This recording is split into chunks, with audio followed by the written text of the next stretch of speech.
memperingati September Hitam dengan deretan kasus pelanggaran berat hak asasi manusia sepanjang September, dari rezim ke rezim.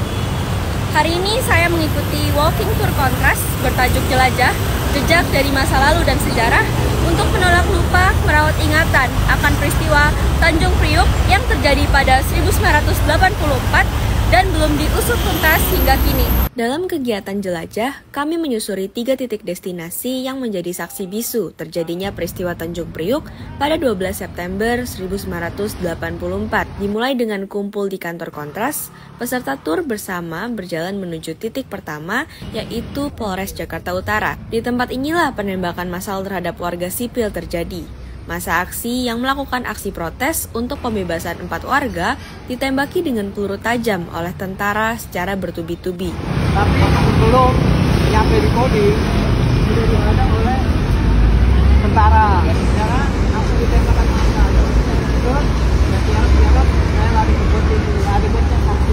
Sekitar 1 kilometer dari Polres, tentara juga menyisir permukiman padat penduduk dan daerah UMKM di Jalan Sindang. Mereka menembaki dan menangkap warga yang diduga ikut melakukan aksi yang melawan petugas negara. Ikut aksi atau demonstrasi aja, tapi bahkan sampai pedagang ya Pak, sampai apa tadi? Pedagang tadi, ada pedagang buah, seperti pisang, namanya Marsudi, dia ketembak, ada 5 peluru sampai keluar nanah.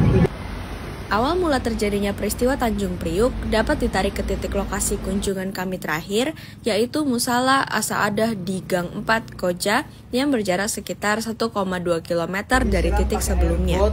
Oleh namanya Babinsa Hermanu. Ya, Sasan Hermanu. Hermanu pun itu sudah diperiksa di Komnas HAM, tapi dia nggak sampai ke pengadilan. Menurut Irta, tentara saat itu juga berusaha memanipulasi fakta dengan diantaranya memaksa keluarga korban untuk bicara bahwa masa aksi membawa celurit sehingga tentara dalam kutip terpaksa menembakkan laras panjang.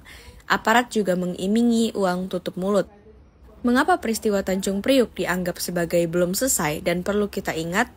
Selain aktor utama belum diadili hingga kini, negara seakan berusaha membuat kita lupa akan sejarah kelam ini dengan tidak adanya pengakuan dan wacana penulisan ulang sejarah. Kebetulan memang secara karakteristik Tanjung Priuk sama Tanah Sari ini punya kemiripan, dua-duanya merupakan peristiwa pelanggaran berat HAM yang terjadi dalam konteks penerapan asas tunggal Pancasila. Gitu. Tapi di kurikulum sejarah yang baru, kedua peristiwa itu mau dibingkai sebagai sebuah peristiwa reaksi biasa aja terhadap pembangunan penolakan biasa, gitu, penolakan kecil. Padahal sebenarnya secara hukum pun kedua peristiwa ini, Tanah Sari dan Tanjung Priuk itu udah dicatat sebagai peristiwa pelanggaran